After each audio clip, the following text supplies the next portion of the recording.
ಬೆಳಗಾವಿ ಜಿಲ್ಲೆಯ ಚೆನ್ನಮ್ಮನ ಕಿತ್ತೂರು ತಾಲೂಕಿನ ಸುಕ್ಷೇತ್ರ ಹುಣಶಿಕಟ್ಟೆ ಗ್ರಾಮದಲ್ಲಿ ನಡೆದ ಪ್ರತಿ ವರ್ಷದಂತೆ ಈ ವರ್ಷವೂ ಕೂಡ ಯುಗಾದಿ ಹಬ್ಬದ ನಿಮಿತ್ತವಾಗಿ ನಡೆದ ಶ್ರೀ ಆಂಜನೇಯ ಸ್ವಾಮಿ ದೇವಸ್ಥಾನದಲ್ಲಿ ಜಾತ್ರೆ ನಡೆಯಿತು.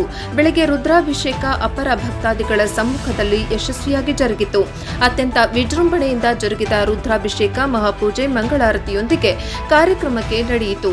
ಗ್ರಾಮದ ಅಪಾರ ಭಕ್ತ ಸಮೂಹ ಜೊತೆಗೆ ಊರಿನ ಗ್ರಾಮಸ್ಥರು ಗುರು ಹಿರಿಯರು ಕಾರ್ಯಕ್ರಮದಲ್ಲಿ ಉಪಸ್ಥಿತರಿದ್ದರು. ನಂತರ ಭಕ್ತ ಸಮೂಹಕ್ಕೆ ಶ್ರೀ ಆಂಜನೇಯ ಸ್ವಾಮಿ ಅನ್ನಪ್ರಸಾದ ಜರುಗಿತು. ವರದಿ ರುದ್ರಪ್ಪ ಹೆಬ್ಬಳ್ಳಿ, ಪ್ರಜಾಪವರ್ ಟಿವಿ. ಪ್ರತಿ ವರ್ಷದಂತೆ ಈ ವರ್ಷವೂ ಕೂಡ ಹುಣಸಿಕಟ್ಟೆಯಲ್ಲಿ ಶ್ರೀ ಮಾರುತಿ ದೇವಸ್ಥಾನ ಮಹಾಪ್ರಸಾದ ಮತ್ತು ಪೂಜಾ ಕೂಡ ಕಾರ್ಯಕ್ರಮ ಮಾಡ್ತಿರೋದು. ಎಲ್ಲ ಊರು ಹಿರಿಯರು ಕೂಡ ಯಾವ ವರ್ಷ ಯಾವ ತಿಂಗಳು ನಡೀತೈತಿ, ಎಷ್ಟು ವರ್ಷ ಸರ್ ಮಾಡ್ತಾರೆ? 2002ರಿಂದ ನೋಡಿ ಸರ್, ಈಗ 2026 ಮಟ್ಟ ಮಾಡ್ತೀವಿ ಸರ್. ಪ್ರತಿ ವರ್ಷ ಇದು ಉಗಾದಿಗೆ ಮಾಡ್ತೀವಿ. ಎಷ್ಟು ವರ್ಷ ಆಗ್ತದೆ? 24 ವರ್ಷ.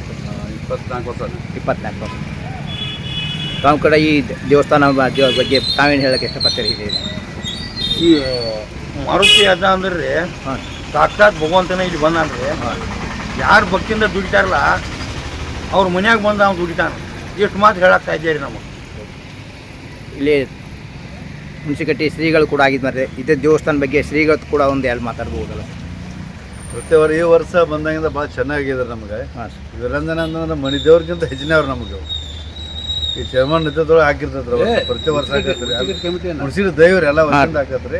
ಎಲ್ಲ ಚೆನ್ನಾಗಿದ್ರಿ. ಎಲ್ಲ ಅವನ ಆಶೀರ್ವಾದ ನಮ್ಗೆ ಭಾಳ ಚಲೋ ಆಗೈತ್ರಿ. ನನಗೆ ಈಗ 5 ವರ್ಷ ಹತ್ರ ಅಲ್ಲಿಂದ ಇಲ್ಲಿ ಬಂದು ಹೊಸ ಹಾಕ್ಯದ ಅವನ ಸೇವಾ ಮಾಡ್ತಾನೆ. ಪ್ರತಿ ವರ್ಷ ಮಾಡ್ತಾನೆ.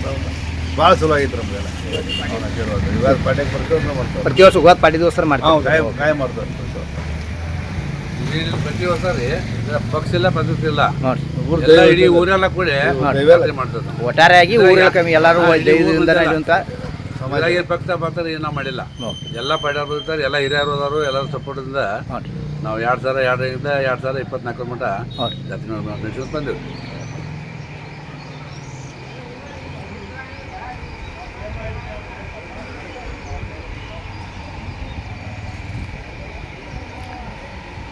ಹುಣಸಿಕಟ್ಟೆ ಹಿರಿಯರು ಕಳ್ತಾ ತಾವು ಕೂಡ ಪೂಜೆಯಲ್ಲಿ ಕಾರ್ಯಕ್ರಮ ಕೊಟ್ಟಿದ್ರಿ. ಮಾರುತಿ ದೇವಸ್ಥಾನ ಬಗ್ಗೆ, ಜಾತ್ರೆ ಬಗ್ಗೆ ತಾವು ಕೂಡ ಏನು ಹೇಳಕ್ಕೆ ಇಷ್ಟಪಡ್ತೀರಿ ಅಂತ ಮಾತಾಡೋದು? ಈ ಆಂಜನೇಯನ ದೇವಸ್ಥಾನ 25 ವರ್ಷ ಆಯ್ತು ಸ್ಥಾಪನೆಯಾಗಿ. ಇವರು 24 ವರ್ಷದಿಂದ ದೈವದವರೆಲ್ಲ ಕುಡ್ಕಾಸ ಅಜ್ಜಂದು ಜಾತ್ರೆ ಮಾಡ್ಕೊಂಡು ಬರತ್ತಾರೆ. ಭಾಳ ಹೆಮ್ಮೆ ವಿಷಯ. ಅಜ್ಜ ಇವತ್ತಿನವರೆಗೆ ಯಾವುದೂ ಕಡಿಮೆ ಮಾಡಲ್ಲ.